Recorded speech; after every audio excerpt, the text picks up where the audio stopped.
হাসনাবাদের বরুণহাটে ইছামতি নদীর বাঁধে ধস। হাসনাবাদ সীমান্তবর্তী ইছামতি নদীর বরুণহাট পূর্ব রাজবংশীপাড়া এলাকায় নদীর বাঁধে ধস। এলাকার মানুষ আতঙ্কে। নদীর জল বাড়ার সাথে সাথেই বাঁধ ভেঙে গ্রামে জল ঢোকার আশঙ্কা।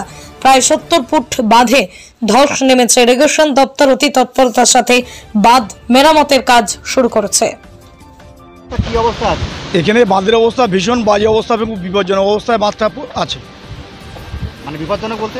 বিপজ্জনক বলতে ওই জায়গায় বাঁধটা বসে গেছে এবং জলস্তর পরপর বেড়েই চলেছে। এখন কাজ হচ্ছে কি? ইরিগেশন ডিপার্টমেন্টের লোক এমার্জেন্সি সব কাজ করছে এবং এখন পাইলিং হচ্ছে এবং বস্তা দিয়ে এটাকে ঘাট করার চেষ্টা করা হচ্ছে।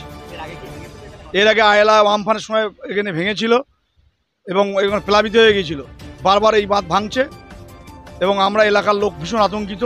রাত 3টের সময় আবার ঝড় বর্ষা হলে নদীর জল বাড়বে, জল স্ফীত হলে তখন এলাকার লোক সব ভেসে যাবে। আমরা খুব আতঙ্কের মধ্যে দিয়ে আছি। এই নদীটার নাম ইছামতি। জায়গাটা হচ্ছে দক্ষিণ বরুণহাট পূর্ব রাজবংশীপাড়া মায়ের কালী মন্দিরের পাশে। আমার নাম অশোক কুমার বিশ্বাস।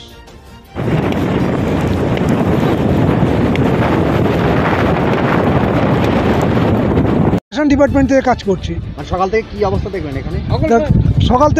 সকাল থেকে দেখতে পাচ্ছি তো নদীতে এরকম আস্তে আস্তে জল বাড়ছে, ঢেউ হচ্ছে। আর এলাকায় যে জলপ্লাবিত হওয়ার সম্ভাবনা আছে সেটা কিভাবে আপনারা রক্ষা করবেন? তার জন্য আমরা প্রস্তুতি নিয়েছি, আমরা প্রস্তুত আছি। এখন এই জায়গাটা কোন জায়গা? এইটা আছে মায়ের বাড়ি, মানে কোন নদী? দক্ষিণ বরুণহাট মায়ের বাড়ি, ইছামতি নদীর ধার। আর এই কাজ করছে কতজন লেবার নিয়ে কাজ করছে আর কত সময় শেষ হবে এই বাঁধের অবস্থা? এই বাঁধটা শেষ হতে এখনো অনেক সময় লাগবে। আপনারা লেবার দিয়ে কাজ করছেন? হ্যাঁ, লেবার দিয়ে কাজ করা। আর এই বাঁধের যেখানে যেন বিপজ্জনক অবস্থা, কোথায় কোথায় কাজ করছেন? অনেক জায়গায় আমাদের কাজ হচ্ছে। ঠিক আছে। আর আপনার নাম? ওদিকে হাসনাবাদ লস্করনগরে কাজ হচ্ছে, এখানে কাজ হচ্ছে, আরও অনেক জায়গায় কাজ হচ্ছে। আপনার নাম? আমার নাম রবীন শীল। আপনি কোন পদে আছেন? আমি গ্রুপ ডিতে আছি। মানে কোন ডিপার্টমেন্টে? আমি ইরিগেশন ডিপার্টমেন্টে।